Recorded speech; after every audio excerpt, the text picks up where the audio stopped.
Hello students, how are you? I hope you all are good. So today we are going to start our new chapter which is based on the past tense. The past tense denotes the action of a past event.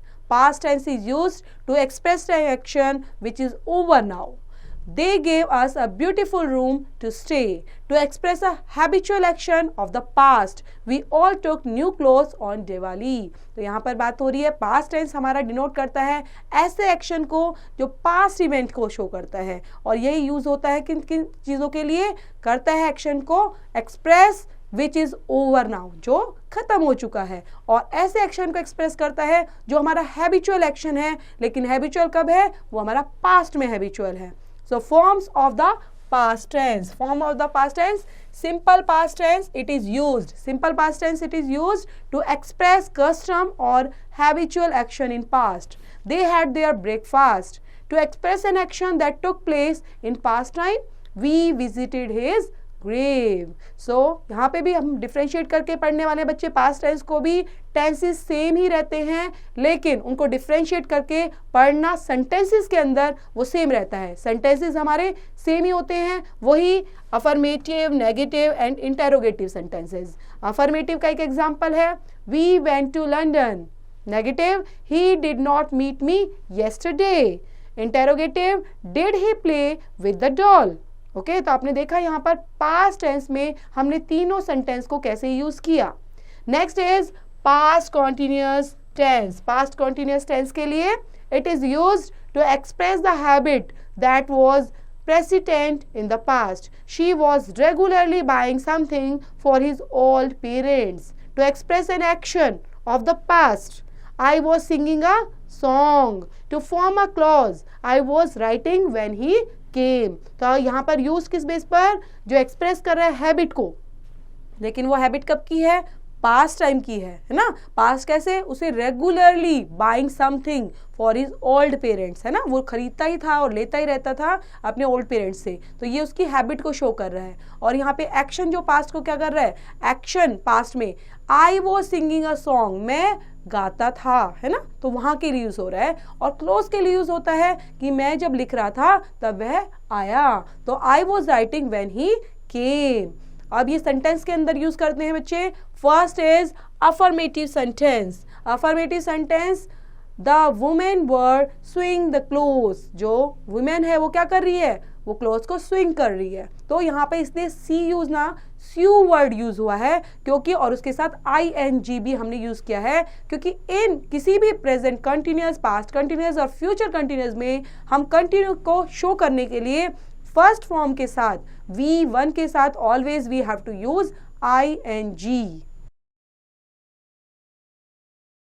Negative sentence, you were not playing there. Interrogative sentence, why were you staying here? So next is past perfect tense.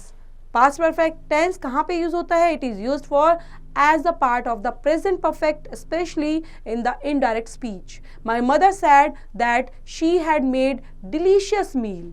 Express an action that was completed before another action took place. The train had left before I reached the station. तो यहाँ पर दो conditions में आपका past perfect use होता है. First condition क्या थी, फर्स्ट कंडीशन के अंदर क्या हो रहा है बच्चे, देखो my mother said that she had made delicious meal, मतलब उन्होंने बनाया. तो वहां पर एक्शन क्या शो हो रहा है कि जो प्रेजेंट परफेक्ट है और स्पेशली इनडायरेक्ट स्पीच के अंदर है, क्योंकि यहाँ पर मदर ने कहा है कि she had made delicious food, कि उसने एक डिलीशियस फूड बनाया है. ओके, तो ये क्या है, ये आपका इनडायरेक्ट स्पीच है. नेक्स्ट एक्शन के अंदर क्या दिखाया था, कंप्लीट है, लेकिन एक एक्शन कंप्लीट हो चुका है पूरा और दूसरा एक्शन क्या है आपका हो गया है. कैसे कंप्लीटेड हो चुका है, और एक एक्शन ने टुक प्लेस लिया है, मतलब वो एक्शन अभी भी हुआ ही है जस्ट, और एक डन है पूरा. जैसे the train had left, train जा चुकी थी. ओके, एक एक्शन बिल्कुल डन हो गया, कंप्लीटेड हो गया.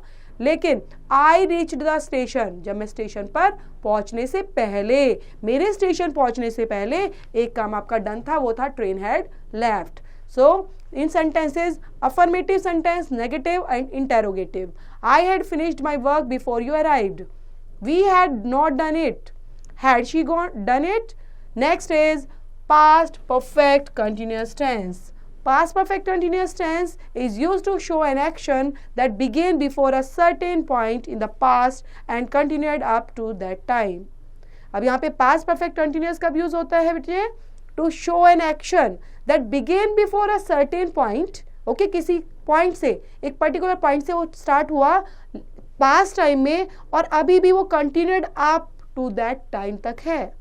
Eight that time he had been writing a play for 3 weeks. तो आपने देखा वो लिख रहा है, he had been writing means past time से, और अभी भी वो क्या है, और उसने कुछ टेक प्लेस दिया, उस टाइम के लिए कुछ टेक प्लेस दिया, वो क्या था, 3 weeks. ठीक है, तो इस तरह से आप देख रहे हो पास्ट परफेक्ट कंटिन्यूअस आपका किस तरह से अच्छे वे में यूज किया है. और आप भी इसकी प्रैक्टिस करेंगे, थोरोली प्रैक्टिस करेंगे और इनको बोलकर प्रैक्टिस करेंगे बेटा. Thank you for watching students.